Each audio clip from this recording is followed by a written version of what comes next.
The American Outdoorsman. Turkey hunting with Ben Rogers-Lee. With Ben's guest, Terry Rohm.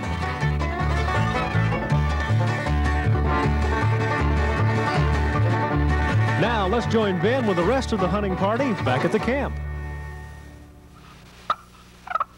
You know, Cecil, there's a lot of easy turkey callers on the market today. This is a stowaway call designed by Louis Stowe, and it's a little slate call. It's awful easy to use. Anybody can pick most of these calls up with just a little bit of practice and learn how to do them.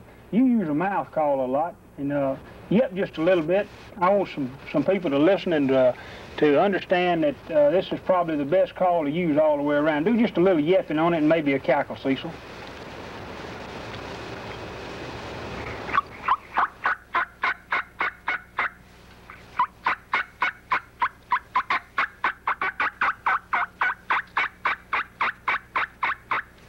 Well, Cecil, you do something that most hunters never acquired the ability to do. You call your natural voice a lot too, don't you? Yeah, I sure do, Ben. That's something that it's taken me several years to learn how to do, and I enjoy doing it. Well, it's something to really be proud of. I can call with my natural voice, and there are very few callers that really get good at it, too. Well, it's something that takes a lot of practice, and I'll be glad to do it here in a minute. What I'd like to do is to keep my throat wet. I'll give me a little chew of this Levi Garrett. Well, I know that you chew, and I chew a lot too, but I also take a little bottle of honey and water with me. Just something to wet your throat, because if you don't, you're going to have a problem with it, because you have to keep your throat really, really moist to make it really come out where it'll be raspy. That's right, especially when that big old gobbler's out there strutting in front of you. It's a good time. Your mouth is dry anyway. That's right. It's not a good time to lose your voice. That's right. Your heart gets to beating so hard, too, if you open your mouth, you'll run them off. That's right. Well, Glenn, it's a pleasure being down here on your place down here. And I know that you bring a lot of hunters in every year. And Terry flew in from up in Pennsylvania. He's a national champion, and we're all having a good time down here. We went out this morning. Everybody heard turkeys and seen turkeys. And, you know, coming in like this, what do most people don't bring with them, or they don't anticipate happening when they're down here hunting with you? Well, we try to give them a list of things to bring, but, you know, the things that they'll forget are like, snake leggings and insect repellent and things like that. Well, you know, I use insect repellent all the time, and you want to get one if you look at the word DEET, D-E-E-T. That's the main thing. This is the strongest on the market in an aerosol. It's Ben's 100, they call it. It's got 38%. You can buy it in the bottle where it's 100%, and even the little black flies won't buy it. You know, and this is something you got to have, because turkey hunting's a set and steel. Now, I take a cushion. Do most of your guys bring down a cushion or something like that? No, we don't. A lot of them do, but we have a few things like that around for them if they forget it. Well, if you're talking about going out at daylight and setting at 9 or 10 o'clock in the morning, it gets a long time setting there. You bet it does. Well, what we'll do right now is just a little turkey calling for the people. And Duxbury, do a little bit on the box calling. And, you know, this is the thing. Most people don't understand. Anybody can learn how to call a turkey. And a box call is probably the most popular of all calls that's ever been made in America. So, yep, just a little bit, and just show people how simple it is.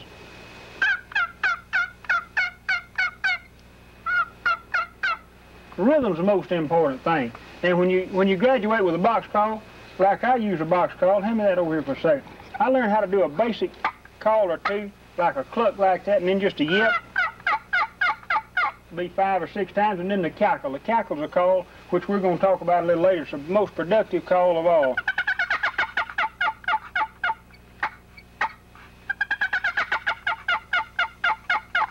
And anybody with just a few minutes practice can pick one of these calls up and learn how to do it. Terry, I want you to take that tube call or Widowmaker and do some cutting and yapping on it. This is probably the best call made for locating turkeys. The thing about most people learning to call, they don't think you have to be perfect. You don't have to be perfect to call turkeys. You can make mistakes. A lot of turkeys make mistakes.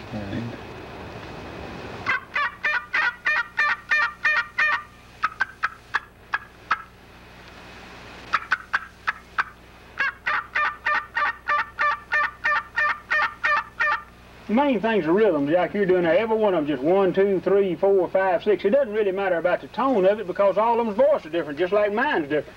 That's the main thing. You know, Cecil, yap a little bit with your natural mouth. I'm going to get a diaphragm out here and call a little bit.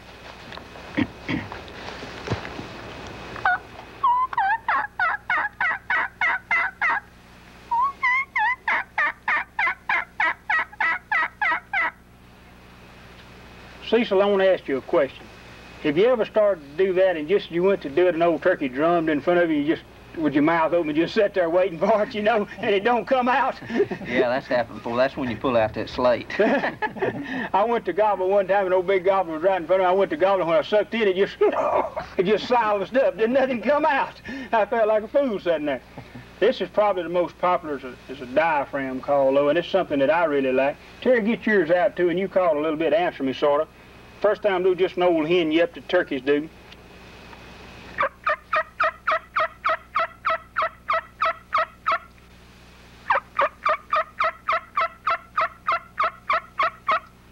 And it don't make any difference how many different people use calls. They're going to all sound different because of the person using them. So Terry, yip on yours a little bit.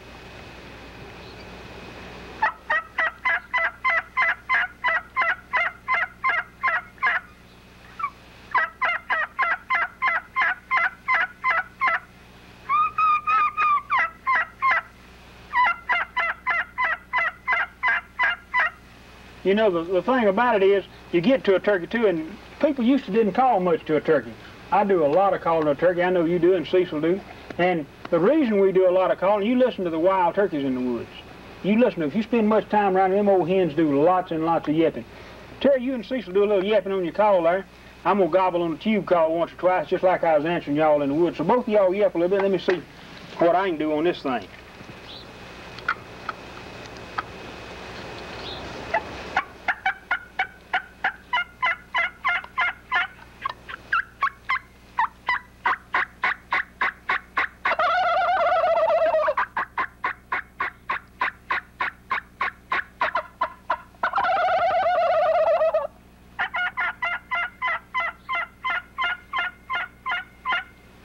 I believe we could almost get a bunch of them to come up here into camp. Tell you what, let's do, Glenn. Let's get back. Early the next morning, we join up with Ben as he goes over some basic turkey calling tips. Cecil, we'll just take a break and sit here a little while. I know the turkeys around here because we heard them all morning. I've never seen nothing like it. I'm going to call some on a slate call, one of my favorite calls, and show you a little bit about it. This call here is a stowaway call made by Louis Stowe. He's a former world champion turkey caller, and this is one of the better sounding slate calls on the market today, and I use one a lot. What I like about it is you can purr on it, and then you can yip just as soft and just sound like a hen turkey. That's the main thing you want to do is the rhythm of a turkey, and a box call, slate call, or any call. That call sounds good. Yeah. Well, any call that you can get that rhythm out of and that tone, and it's what you want. And with a little practice, anybody can do it. I like that. You try it a little bit. And you know, the thing about turkey calls is how much practice a man wants to put on them. When you hold that slate, hold it pretty firm in your hand and hold that peg at about a 45-degree angle seems to be the best for me. Now, each person has to get their own feel of it, you know what I mean? Now that's a good cluck. If you was out in the woods, you could do that. A lot of times I call turkeys in just clucking to them like that. You just want to sound like any kind of turkey noise. Well, that's not hard at all. Well, the thing is, most friction callers aren't hard at all. When you go to diaphragms or tube calls, then you get into some real hard calling.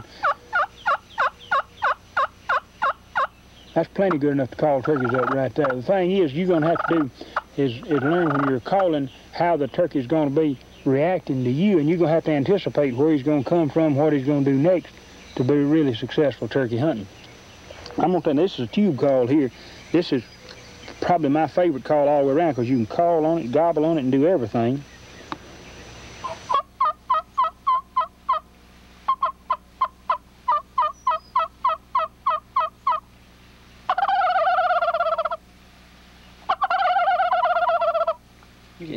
Can you whistle on that call? You can whistle a little bit. There's nothing beats a diaphragm for whistling.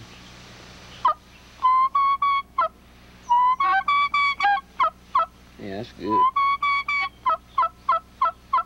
What I like is a cutting on it of a turkey makes a lot of times when they excite an old hen, she'll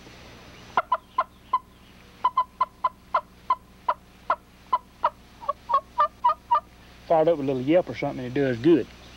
I tell you what, let's do, Cecil. Let's get up we'll go right down here and set up, and we'll start some calling down the creek here a little ways, and then we'll see what we can get started. So bring the slate call. Let's get up and just walk right down here.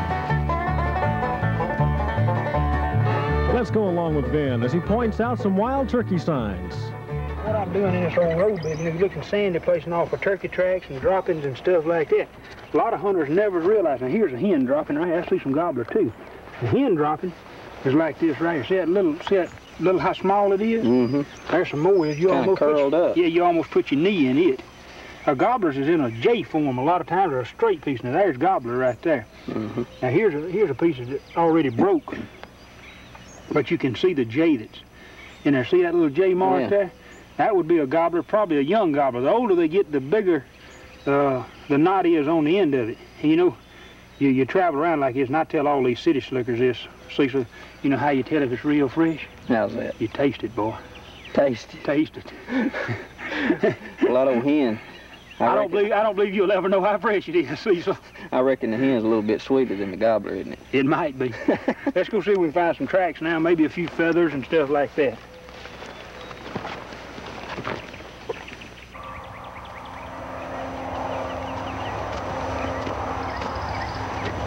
See, this is a good place here, tracks. Now, here's a little old track right here. Now, there's a good track. This is a real good track, Cecil. See that track? See how big it is? Yeah. Now, if it would be a hen, it would be about, you know, 2/3 that big. So that's a gobbler track. That's a big gobbler track. And see how heavy he was when he walked here? He walked right after a rain. Mm-hmm. And they go down in the dirt a little more. But I always check sandy places and old roads for strutting marks and for tracks. So let's go on down here and we'll set up and do some calling. Maybe we can get us a turkey going somewhere. All right. Let's be real quiet now. Let's be real quiet. I hear these turkeys. How far do you think they are away from us? It may be 100 yards. You sit right over the side of that tree there. I'm going to sit down right here. I'm going to get my mouth call out. I'm going to call with it first, because I like a mouth call. You know that. These diaphragm calls seem to work better than anything else. Do you like a single reed, or do you like a double? Or? I like a double reed or a triple reed. Cut. I like to cut the call, you know. And that's the main thing to do. You know, we got to camouflage. These turkeys' eyes are so good, boy. If you don't, you just can't believe how quick they'll pick you up. I just try to find a place and sit down where I can swing my gun and anticipate that the turkey's gonna come from that direction. If he doesn't, then you gotta let him walk off and then move. I heard another turkey just then. Let me call.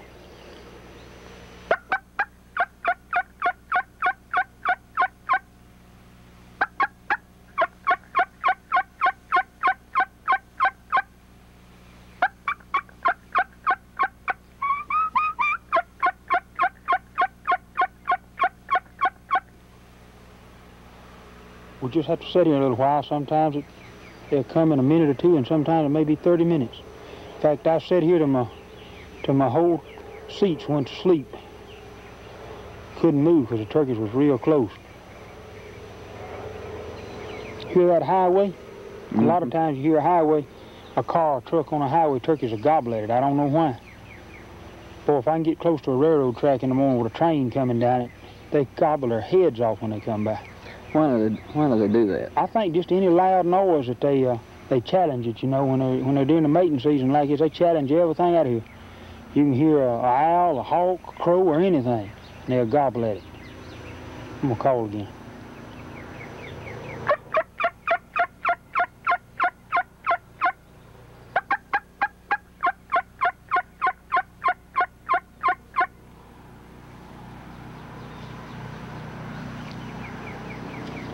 One thing you always want to do is make sure that you're in a position where you can get your gun up. Do you sit out in the open mostly? Or mostly in the open. You know, hunter safety is a big part of turkey hunting, and if you don't sit out in the open where you can see another guy, then he could come by and you wouldn't even know he was there, and you could be calling to him and him calling to you. I always sit down. If I see somebody, I don't whistle at them or anything. I always call a man's name. I'll say, "Hey, John," or "Hey, Jim," and they'll stop in the tracks and start looking because they recognize a man's name. And I recommend sitting where you can see real good so you can see somebody. And if you sit still, a turkey's going to come by you anyway. You ain't got to worry about that. Let's just be quiet here and sit here a few minutes and see what's going to happen, okay? Well, when one gobbles and you're yipping to him and he's gobbling, do you try to just sit down and call him, or do you try to get closer to him? Or? I move a lot on a turkey, Cecil. I get up and I go right to a turkey. I try to get like we are, about 100 yards. I call it getting ground. If you don't get some ground on a turkey, you're not going to call him very far, because another hen could get to him, a predator could come by, a dog, a coyote, a fox, a bobcat, or a man could get there if you're hunting on public hunting, which we do most of our hunting on public hunting. And by doing it that way, you got to get as close as you can to cut them elements out. So I try to get within 100 yards of most turkeys I try to call to. Hear that truck over there? I just heard a turkey gobble at it. A lot of times an airplane comes over, they gobble at that too. I mean, especially if it's one of them that breaks a sound barrier, man, they just go crazy then. Yeah, you just gobbled again over there. I'm gonna call again. Let's just sit here a little while.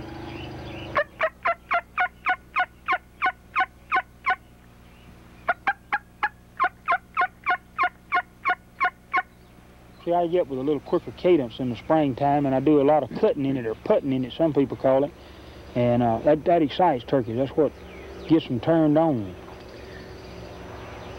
Do you find that this time of the year in the spring that do old gobblers stay together, or young gobblers, or just how do they separate? Well, the pecking order starts, and your 2-year-olds and olders bunch up in one bunch, and your jakes, they get in one bunch. Jake's got 3 or 4, 5-inch beard, and the old turkey, or 2-year-old turkey, have an 8 and 9-inch beard. And your hens, they start breaking off, and they start mating now, and she'll mate with a gobbler, and she's fertile for 56 days. After just one time, she'll lay an egg a day for 12 or 14 days and then start setting. And that's really when the turkey season gets its best, which is generally around in the south down here around the middle of April, and up in, say, Pennsylvania, New York, it'd be in the middle of May. How many eggs will a hen lay? She'll lay 12, 14. I have seen 16 or 17, but that's generally what she'll lay. And say a predator, or a raccoon, or a skunk, or a dog, or a coyote, or something, eat her nest and broke her eggs up, she would relay. She wouldn't lay but about 6 or 8 eggs in, and she'd start the system over again. So that's the reason you see different sized bunches of young turkeys in the fall of the year. I'm gonna call one more time. Let's just be real quiet.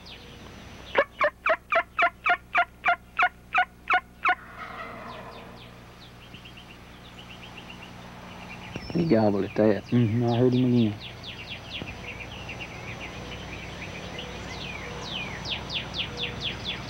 I see one out there now. I'm fixing to get my gun up when he goes behind another tree. You just be real still. He's gonna come out in that opening right yonder.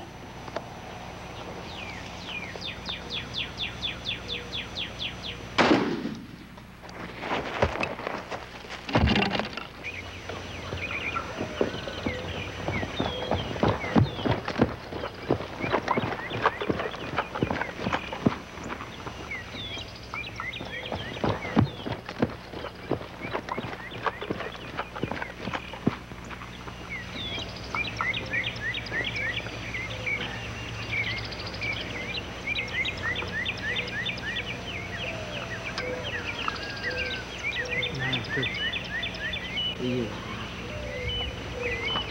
Boy, you got pretty good on him.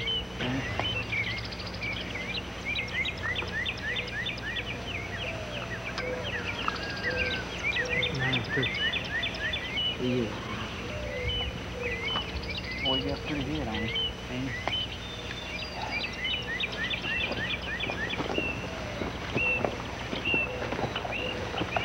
You know, Cecil, I don't care how much this somebody does, it's always the same. You get dry mouths and everything else. You know, have nothing like turkey hunting. Well, I enjoy it. A man that hadn't done it don't know what he's missing. Just look at the coloration in that turkey's head and how shiny and pretty they are. Well, that calls for a good chew of Levi Garrett. Well, I sure enjoy it, Cecil. You know, have a chew. I don't care how much of this I do all over the country. You still get dry mouths and your heart goes crazy. It's almost like looking in a pretty girl's eyes. You just want to fall in love with it. You know, as an outdoorsman, we really appreciate the country and wildlife and everything, and makes a lot of difference, you know, being able to get out and get up every morning. We can thank the good Lord that we got an opportunity to live in a country where we can do these things. You know? Well, there's nothing like it. I tell you what, let's try to do, Cecil. Let's go ahead and get this turkey, and we'll move back up to the truck, move down a little way and see if we can get some more started. Try to get you one of these doggone things. Sounds like a good idea to me. Well, let's just ease on down and we'll start out and see what we can do.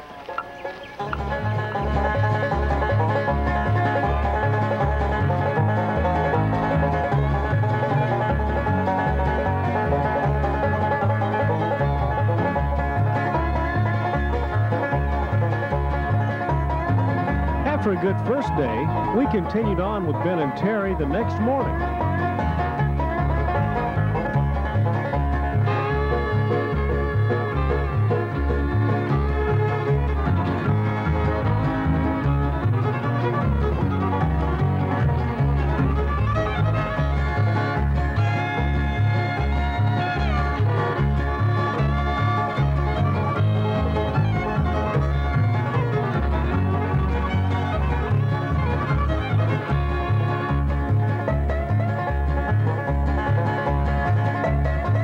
After all the camouflage, masks, and gloves are in place, Ben works to entice an old gobbler with a box call.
Boy, he's a dandy. Whew!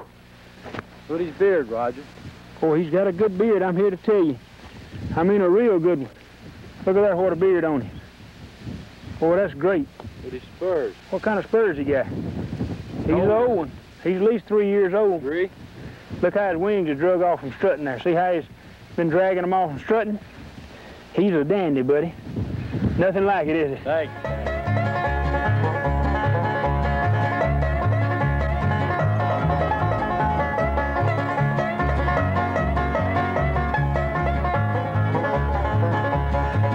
After another successful morning of hunting, let's head back to camp with Ben and Terry. Roger, it looks like you broke his wing. Well, I had to shoot him in the body, Terry. He got so close, you know. A lot of times they get up close, like you try to shoot him in the head, you miss him. And this one here was so close, I didn't have no choice. I had to just shoot him in the body, but he wasn't 20 steps. You know, Terry, it's just such a beautiful morning. I just thank God I'm out here able to participate in this. There's nothing like it. Boy, it was beautiful this morning, wasn't it? Prettier mornings I've ever seen. Birds singing, owls hooting, and turkeys gobbling everywhere. Yeah, it was nice. It was real nice. Let's go get something to eat. That sounds like a winner. My belly's growling. I want some more beans. Oh, Lord, don't eat them beans. Please Yeah, don't I'm eat going them to. beans. I'll live with them all week. We'd like to thank the following manufacturers: Levi Garrett Chewing Tobacco, Conwood Corporation, Memphis, Tennessee; Ben's 100 Insect Repellent, Mowat Enterprises, Brewer, Maine; Stowaway Turkey Calls, Lewis Stowe, Belmont, North Carolina; Ben Lee Calls, Coffeyville, Alabama; and Glenn Sporting Goods, Irving, Texas. All of these fine products are made for the serious outdoorsman, so give them a try.